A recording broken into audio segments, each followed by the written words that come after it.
하나님 말씀을 우리 함께 듣도록 합시다. 오늘 우리가 함께 살펴볼 하나님 말씀은 요한복음 1장 12절 13절 말씀입니다. 요한복음 1장입니다.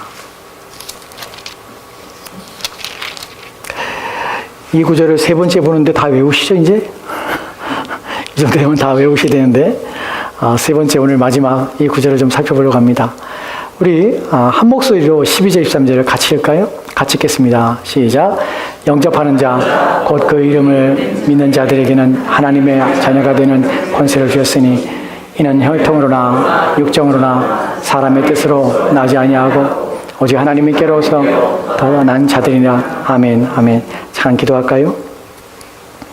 하나님, 주의 말씀 앞에 섭니다.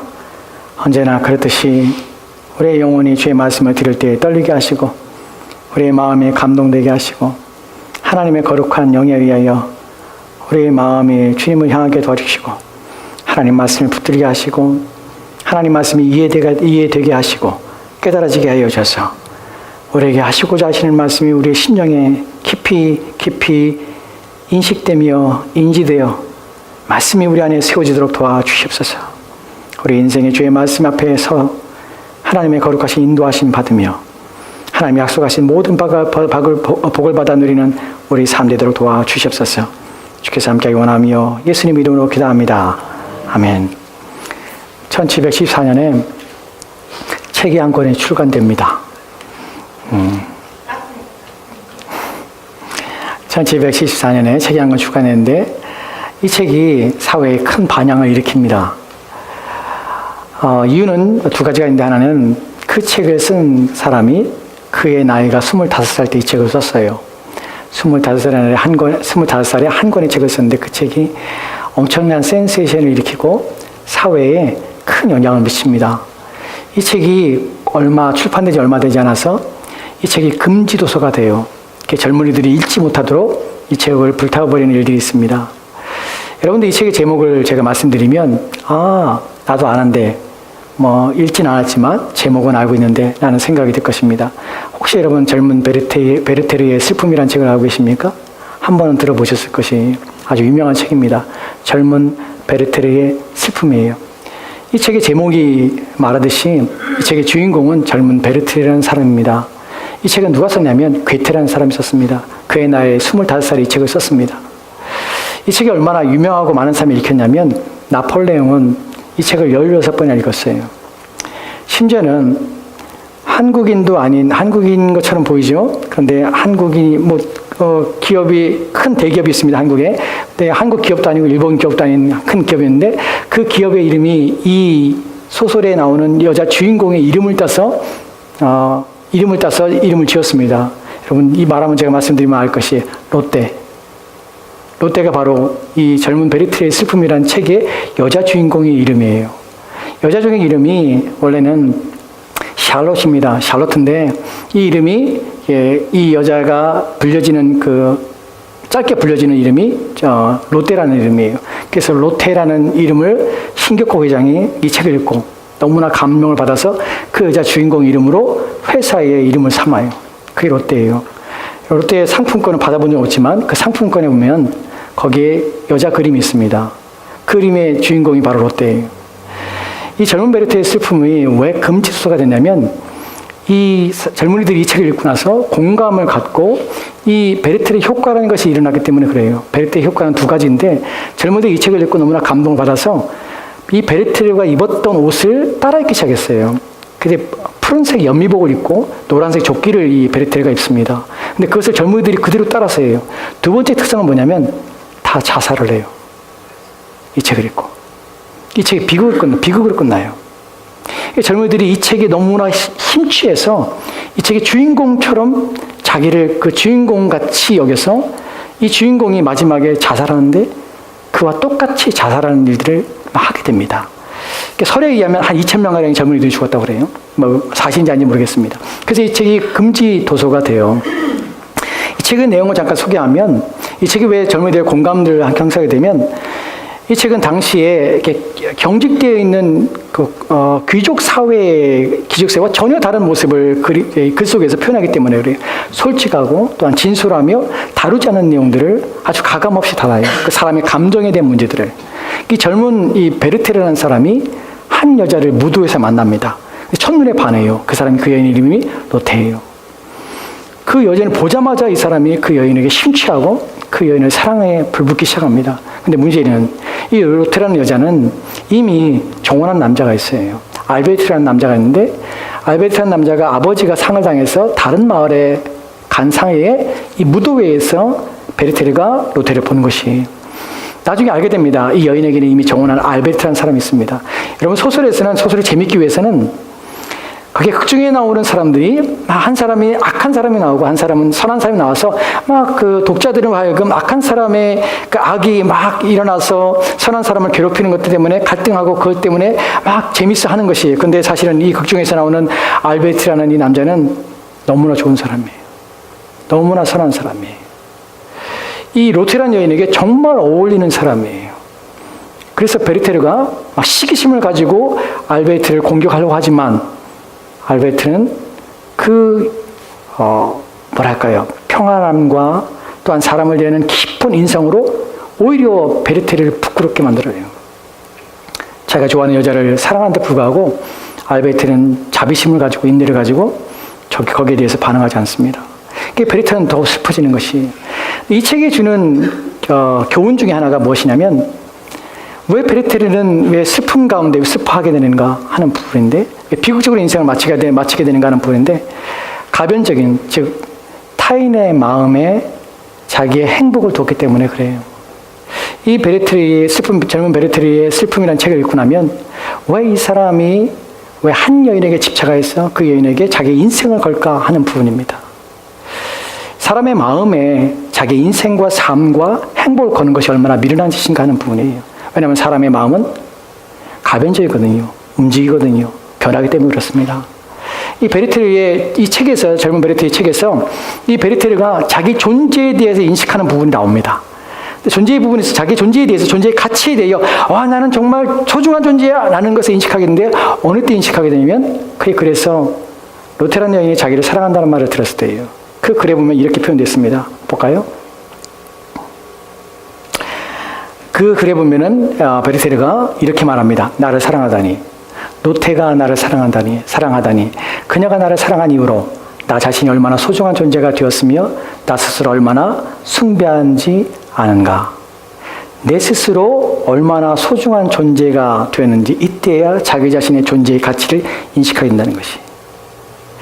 베르테르는 자기의 삶 전체를 이 여자인 로테한테 건 것이, 이 여자의 감정에 건 것이, 자기를 사랑하는 한마디에 이 사람은 행복하고 기쁜 것이. 여러분 세상적으로는 이것이 아름다워 보이고 멋있어 보입니다. 그래서 많은 젊은이들이 동경해서 막 따라 죽는 것이에요. 그런 감정을 자기도 느끼고 싶은 것이. 여러분 그렇습니다. 사랑은 어떤 면에서 열병 같지요. 그것이 나쁜 것은 아닙니다. 그런데 문제는 가변적인 타인의 마음에 내 인생을 거는 것이 얼마나 무모한가 하는 부분이에요. 그 여인이 자기를 싫어하고 더 이상 자기를 좋아하지 않는다는 말을 들은 후에 젊은 베르테르는 상심하게 됩니다. 그리고 고통스러워합니다. 그리고 나중에는 알베르트의 권총을 빌려서 자살하게 돼요. 삶을 끝마치게 됩니다. 여러분 여기서 우리가 얻는 교훈이 바로 그것입니다. 가벼진 것에 우리의 인생을 거는 것이 얼마나 허망하고 얼마나 무서운 것이고 얼마나 잘못된 것인가 하는 부분이에요. 가변적인 것은 변화되는 것이에요. 바뀌는 것이에요. 이 교훈에서 우리가 얻게 되는 것 중에 중요한 것은 우리는 가변적인 것에 우리의 마음을 두는 이 베르테르의 삶을 살아서는 안 된다는 사실입니다. 오늘 많은 사람들이 베르테르와 같이 가변적인 것에 자기의 마음을 두고 인생을 두고 살아갑니다. 행복하지 못할 것을, 언젠가 변화될 것을, 영원토록 존재하지 않을 것에 내 마음을 두고 내 행복을 두고 내 기쁨의 근거를 삼고 살아가는 것이 얼마나 어리석은가 하는 부분이에요. 결국에 가서는 그 변화된 것 때문에 자신을 영원히 지켜주지 못하고 자신을 행복하지 못하게 할 것 때문에 평생 동안 고통스러운 삶을 살면서 그렇게 인생을 살다가 허망하게 무의미하게 자기의 삶을 마치게 된다는 것입니다. 베르테르는 롯데를 만나기 전에는 불행하지 않았습니다. 근데 그 여인을 만난 후에 그는 불행해져요. 그 죽을 때까지 고통스러워합니다. 여러분, 인생 속에서는 만나지 말아야 할 것이 있습니다. 또한 우리가 의지하거나 의존하지 말아야 할 것이 있습니다. 그것이 바로 롯데로 상징되는 것입니다. 오늘 우리가 세 번째 살펴본 오늘 본문 속에서 우리는 하나님의 자녀가 되는 것에 대하여 생각해 보고 있습니다. 왜 우리가 하나님의 자녀가 되는 것에 우리가 관심을 기울여야 합니까? 왜 그것은 허망하지 않을 것입니까? 왜 그것은 우리를 하여금 실망시키지 않을 것입니까? 왜냐하면 그것은 가벼워진 것이 아니기 때문에 그래요. 바뀌는 순간순간 바뀌는 사람의 마음처럼 변화되는 것이 아니기 때문에 그래요. 성경에서 하나님은 영원하다 하며 그의 뜻과 그의 생각과 또한 그의 말씀은 불변하다고 합니다. 세상에 변하지 않는 것은 없습니다. 누구밖에 변하지 않냐면 오직 하나님밖에 없습니다. 우리는 그래서 하나님을 믿어야 하는 것입니다. 오늘 말씀으로 돌아갑시다. 우리가 요한복음 1장 12절 13절 말씀에는 영접하는 자 곧 그 이름을 믿는 자들에게는 하나님의 자녀가 되는 권세를 주었으니 이는 혈통으로나 육적으로나 사람의 뜻으로 난 것이 아닙니다. 누구에게로? 하나님께로부터 난 자들이냐. 여러분, 여기서 우리는 이미 두 가지를 생각해 봤습니다. 하나는 무엇입니까? 영접하는 자, 믿는 자가 무엇인 부분에서 우리는 하나님의 자녀가 어떻게 되는가, 하나님의 자녀가 되는 권리는 어떻게 받는가 하는 부분이에요. 어떻게 받습니까? 믿음으로 받습니다. 근데 이 믿음은 어떤 것입니까? 어떤 것을 의미하는 것입니까? 믿는다는 말은 무엇입니까?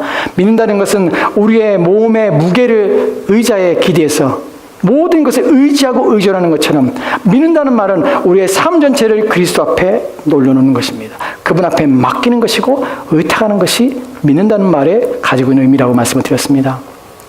두 번째, 지난 시간에 우리가 살펴본 것은 우리가 하나님의 자녀가 된다는 말에 대해 살펴봤습니다. 여러분, 하나님의 자녀가 된다는 것이 얼마나 복된지에 대하여 우리가 살펴보았습니다. 하나님께서 우리 아버지가 되신다는 것은 하나님께서는 아버지의 기능과 역할을 우리 가운데 하시겠다는 것을 말씀하는 것입니다. 하나님이 우리 아버지가 된다는 것은 우리가 생각하는 아버지의 기능들, 우리가 알고 있는 아버지의 역할들, 자녀를 양육하고 돌보고 보호하며 또 인도하며 또한 지키며 필요한 모든 것들을 채워주시는 그 일을 하나님께서 하시겠다는 것입니다. 이것이 아버지가 되신다는 의미입니다. 우리는 하늘에 계신 아버지를 우리가 모시고 있습니다. 성경에 오늘 우리가 살펴볼 내용 중에서는 아버지에 대한 부분을 좀 더 살펴볼 것이에요. 아버지에 대해서 성경에서는 이 땅의 아버지와 하늘의 아버지가 계시다고 말합니다. 이 땅의 아버지와 하늘의 아버지가 어떻게 다른지, 어떻게 무엇이 우리가 하늘의 아버지가 더 나으신 분이신지를 우리 가운데 설명하는 부분이 있습니다. 비교하는 것이에요. 마태복음 7장과 마태복음 10장에 보면 이런 구절이 있습니다. 같이 읽을까요? 7장 11절 말씀입니다. 같이 읽겠습니다. 시작. 너희가 악한 자라도 좋은 것으로 자식에게 줄 줄 알거든 하물며 하늘에 계신 너희 아버지께서는 구하는 자에게 좋은 것으로 주시지 않겠느냐. 아멘. 마태복음 10장 29절 말씀입니다. 참새 2마리가 한 앗사료니에 팔린 것이 아니냐. 그러나 너희 아버지께서 허락하지 아니하시면 그 하나도 땅에 떨어지지 아니하리라. 아멘. 아멘. 두 구절에서 말하는 것을 좀 생각해 보십시다. 너희가 악한 자라도 누굴 말합니까? 이 땅에 사는 이 땅의 아버지라 부른 사람들도 자기 자녀에게 자기가 비록 악하지만 자기의 자녀에게는 좋은 것을 줄 줄 압니다. 근데 하물며 하늘에 계신 너희 아버지께서는 구하는 자에게 좋은 것을 주지 않겠느냐? 더하신다는 것이에요. 우리가 하늘에 있는 아버지는 이 땅에 있는 아버지보다 더하신 분이에요. 그래서 그분의 자녀가 된다는 것, 하늘의 아버지를 우리가 모시고 산다는 것은 얼마나 복되냐는 것이에요. 10장 29절 말씀에는 더하여 말합니다. 참새 2마리가 한 앗사료에 팔립니다. 너무나 작은 가치예요. 현재의 가치로 500원도 안 됩니다. 그 가치에 참새 2마리가 팔리는 것이에요.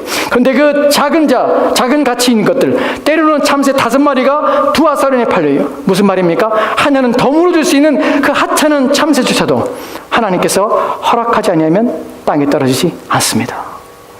그것이 저와 여러분이 믿고 저와 여러분이 아버지라 부르는 하늘에 계신 분이십니다.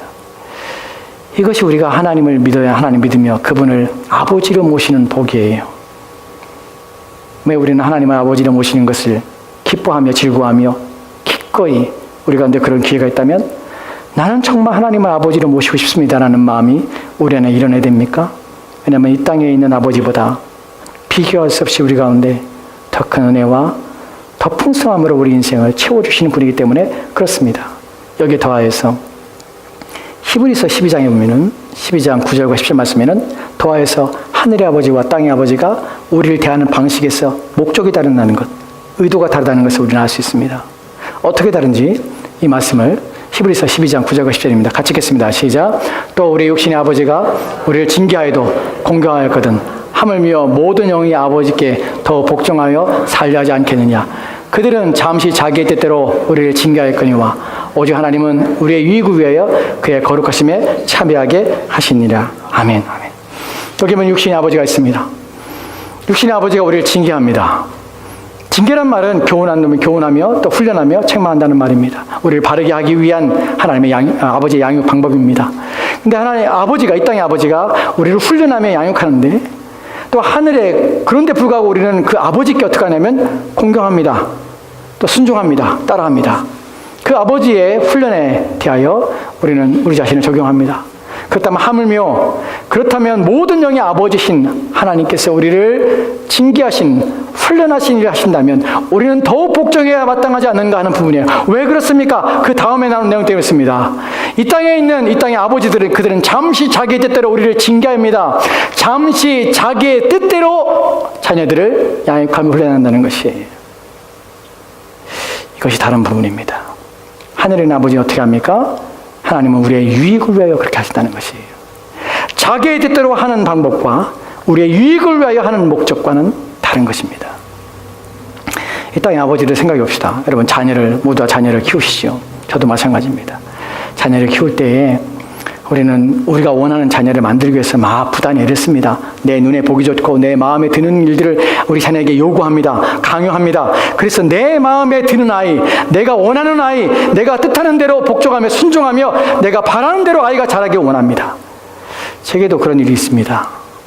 우리 아이들이 어렸을 때, 둘째 아이가 어렸을 때 너무 갓난아기 때 미국에 와서 한국 음식에 대하여 잘 못 먹습니다. 지금도 김치를 못 먹습니다. 그 아이가 6살, 7살 때 나는 김치를 먹기 원했습니다. 그래서 우리 아이가 강요를 했어요. 다른 반찬 다 치우고 김치만 넣고는 먹어라. 못 먹어요. 그래서 너 못 먹으면 밥 없어. 김치를 먹는 것과 안 먹는 것이 사실은 생명을 거는 일은 아닙니다. 그것이 그의 인격을 거는 것도 아닙니다. 근데 내가 그렇게 하고 싶어요. 내 아이가 한국 음식을 잘 먹었으면 좋겠어요. 누구의 바람입니까? 나의 바람이에요. 아이는 원하지 않아요. 그리고 시간이 지나다 보면 어느 때에 먹을 수가 있을 것이, 안 기다리고 있는 것이. 누구 좋으라고요? 나 좋으라고. 우리는 자녀를 원하지만, 정말 자녀의 뜻대로, 우리는 자녀를 잘 양육하고 싶어 하지만 누구의 뜻대로 합니까? 잠시 자기의 뜻대로 자녀를 징계합니다. 하지 마! 왜요? 내가 하기 싫으니까. 내가 그런 꼴을 보고 싶지 않으니까. 해! 왜요? 내가 그렇게 되는 것이 내 마음에 흡족하니까.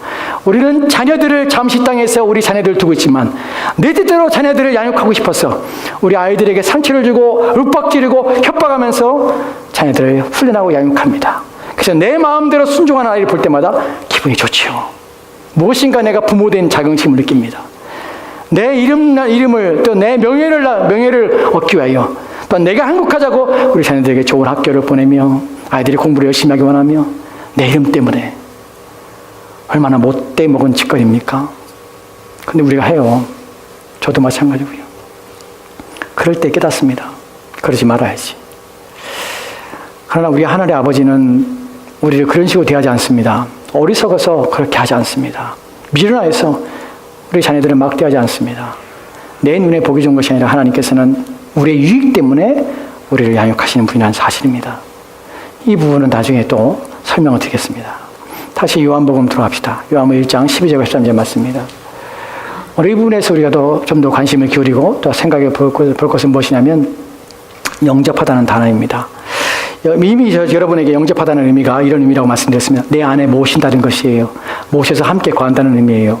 사실은 한국말의 영접이라는 말은 모셔드려서 극진히 대접한다는 말이 한국에 영접한다는 의미예요. 근데 이 단어에 실질적인 의미가 있습니다. 본질적인 의미가 있습니다. 이 단어는 람바노라는 단어입니다. 이 단어가 가지고 있는 원래적인 의역이 아니라 원래적인 의미는 무엇이냐면 잡다, 취하다는 단어입니다. 즉 잡으라는 것이에요. 취하라는 것이에요. 이것을 원본에 있는 그대로 그 의미 그대로 번역하면 너희는 예수를 잡으라는 것이에요. 취하라는 것이에요. 여러분, 예수님을 잡는다는 의미가, 취하다는 의미가 무슨 의미일까요? 성경에는 이 잡다는 단어에 대해서 이렇게 표현합니다. 이 단어의 다른 용례를 보면 우리에게는 잡을 것이 많이 있습니다. 근데 유독 예수님을 잡으라고 표현하고 있습니다. 이 단어가 쓰여진 한 곳을 보도록 합시다. 계시록 18장에 보면 4절 말씀에 이렇게 기록되어 있습니다. 계시록 18장 4절 말씀 같이 읽을까요? 같이 읽겠습니다. 시작. 내가 들으니 하늘로부터 다른 음성이 나서 이르되 내 백성아 거기서 나와 그의 죄에 참여하지 말고 그의 받을 재앙들을 받지 말라. 아멘. 하늘에서 음성이 들립니다. 이 요한계시록은 사도 요한이 계시 가운데 하나님의 음성을 듣게 되는 것입니다. 들었는데 뭘 듣냐면 하나님의 음성을 들은 것이에요. 들었는데 뭐라고 합니까? 내 백성아 라는 말을 듣습니다. 내 백성아, 그 다음에 나오는 말이 거기서 나오라고 말을 듣습니다. 한글 성경에는 거기서라는 말이 어떤 장소, 우리가 특정하지 않은 장소를 말하는 것처럼 보이지만 원문이 좀 다릅니다. 여기서 거기서라는 말은 그녀에게예요. 그녀로부터라고 해요. 그녀로부터 나오라고 말합니다. 그 여인에게부터 나와라. 또한 그의 죄에 참여하지 말라. 여기서의 그도 여기서 여인입니다. 그 여자에게서 나오라. 죄에 참여하지 말라는 것입니다. 여자가 악한 것입니까? 아니요. 그 말을 의미하는 것은 아닙니다. 이 18장의 문맥 속에서 그녀라고 표현된 것은 한 성 때문에 그래요. 그 성의 이름, 본래 이름은 바벨론입니다. 왜 바벨론이 여자라고 표현되냐면 음녀로 표현되기 때문에 그래요. 음녀라는 것은 사람을 꿰는 여자입니다. 성경에서는 신앙을, 믿음의 관계를, 우리 신앙을 쓰러뜨리고 넘어뜨리며 하나님을 대적하기 위해서 사람들을 꿰어내는 여자를 음녀라고 표현합니다. 상징적인 의미를 가지고 있지요. 그래서 이 음녀에서 나오라. 너를 꿰는 것에서 무엇으로부터 깹니까?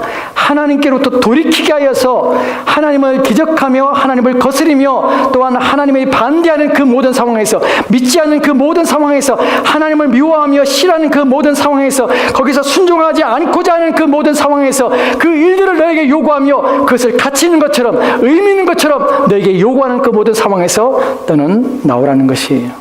누구에게요? 내 백성아, 하나님의 자녀에게 요구하고 계신 것입니다. 왜 그래야 될까요?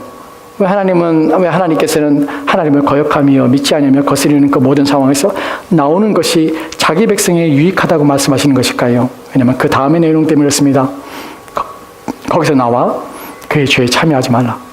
그들은 죄를 짓는 것이기 때문에 너도 그 죄에 연합하지 말라는 것이에요. 함께하지 말라는 것이에요. 왜 그렇습니까? 왜냐하면 그가 받을 재앙들을 받지 말라. 네가 그 죄에 참여하는 순간 너는 그들이 받을 재앙을 너도 함께 받기 때문에 참여하지 말라는 것이에요. 여기에 사용되는 받지 말라는 단어가 람바노입니다. 이 단어가 어원이 람바노고 파라람바노라는 단어입니다. 이 단어도 받다, 쥐다라는 것이에요. 무엇을 쥐지 말라고 합니까? 이 세상에 있는 그녀가 너에게 요구하는 그 음녀가 너를 꿰어서 너와 함께함으로 그들을 죄를 짓게 하여서 하나님을 대적하며 거스리며 어떤 거부하게 하는 그 모든 상황에서 하나님 아닌 가변적인 것에 내 마음을 두고 그것과 연합하게 하는 그 모든 상황에서 너는 나오라. 너는 절대로 받지 말라, 쥐지 말라. 무엇을? 재앙을 쥐지 말라는 것입니다. 여기서 우리는 두 가지를 하게 됩니다. 람바노라는 단어에서 취하는 것에서 하나는 여러분이 하나님의 자녀가 되는 것을 취함이 있습니다. 또 하나는 여러분은 하나님의 자녀가 아니라 하나님의 자녀가 아닌 죄를 범함으로 재앙을 취하며 재앙을 잡는 일이 있습니다. 여러분들은 무엇을 여러분의 손에 쥐고 싶습니까? 무엇이 여러분 안에 있어야 됩니까? 람바라는 단어가 문맥 속에서 모셔드린다는 의미입니다. 그렇다면 여러분 마음에는 무엇을 모셔드릴 것입니까? 예수 그리스도를 모셔드릴 것입니까? 아니면 반대로 재앙을 받는 재앙을 모셔드리는 일들을 여러분 마음에 두게 하실 것입니까? 라는 부분입니다. 하나님께서 우리 가운데 요한복음 1장 12절에서 우리 가운데 주시는 말씀이 경고가 그것입니다. 너는 쥐라, 너는 취하라. 무엇을? 가벼진 것을 이 땅의 눈에 보이고 너의 행복을 줄 것처럼 보이는 하나님 외에 다른 것들에 대하여 너의 마음을 두고 그것을 취하며 그것을 잡아 네 마음에 모시고 살지 말라. 너희가 모시고 살아야 될 것은 오직 예수 그리스도니라. 그때 너희는 하나님의 자녀가 될 것이다. 라는 것을 우리 가운데 말씀하고 있는 부분입니다. 여러분 본문에서 마지막 부분을 좀 살펴봅시다. 요한복음 1장 요한복음 12절 13절 말씀에서 우리가 쥐며 취해야 되는데 누구를? 예수 그리스도를 쥐며 취해야 합니다. 여러분 이 말의 의미를 성경을 통해 살펴볼 것인데 예수님을 취하다, 쥐다, 잡다 라는 말의 의미가 자꾸 내 마음대로 흔든다는 의미가 아닙니다. 이런 람바로라는 단어가 잡는다는 의미예요. 예수님을 잡으라는 것이에요. 예수님을 취하라는 의미예요. 그 취하는 목적과 취하는 방식이 있어서 성경은 말하고 있는데, 내가 취하여서 잡아서 내 마음대로 흔들어서 내가 원하는 소망을, 내가 원하는 것들을 원하는 것들을 얻어내기 위해서 예수님을 자꾸 흔들라는 것이 아닙니다. 내 인생의 평안함과 내 인생의 요구를 얻기 위해서 예수님을 잡고 흔들면서 쥐어짜내서 내가 원하는 것을 받아내기까지 하라는 의미가 아니에요. 성경에서는 예수님에 대하여 취할 때, 잡을 때에 조심하고 주의를 기울일 것이 있습니다. 예수님의 관계 속에서 우리 가운데 어떻게 취해야 되고 어떻게 잡아야 되는지를 말씀하고 있는데, 그 부분이 히브리서에 보면은 히브리서 1장 2절 말씀에 이렇게 기록되어 있습니다. 같이 읽을까요? 같이 읽겠습니다. 시작.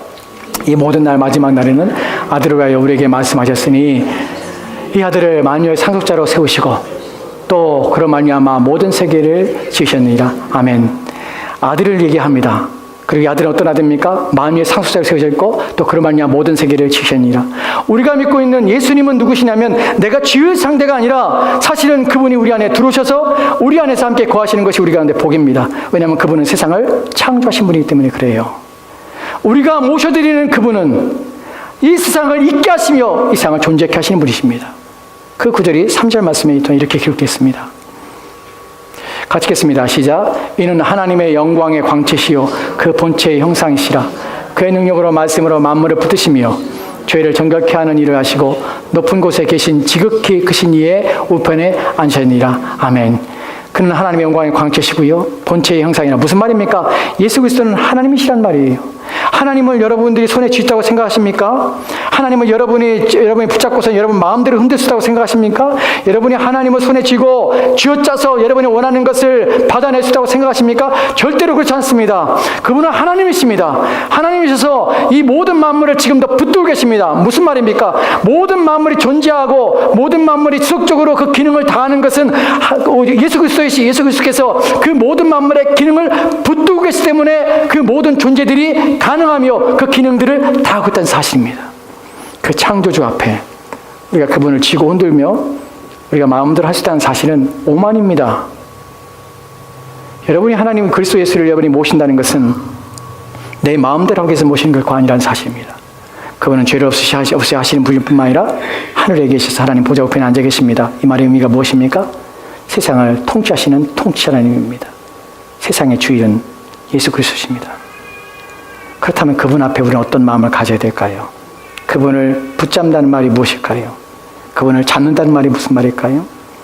이 부분은 골로새서 2장의 6절과 9절 말씀에 이렇게 기록됐습니다. 같이 읽을까요? 같이 읽겠습니다. 시작. 그러므로 너희가 그리스도 예수를 주로 받았으니 그 안에서 행하되 그 안에 뿌리를 박으며 세움을 받아 교훈을 받은 대로 믿음에 굳게 서서 감사함을 넘치게 하라. 아멘. 그러므로 너희가 그리스도 예수를 어떻게 받았습니까? 주로 받습니다. 내 노예로 받은 것이 아닙니다.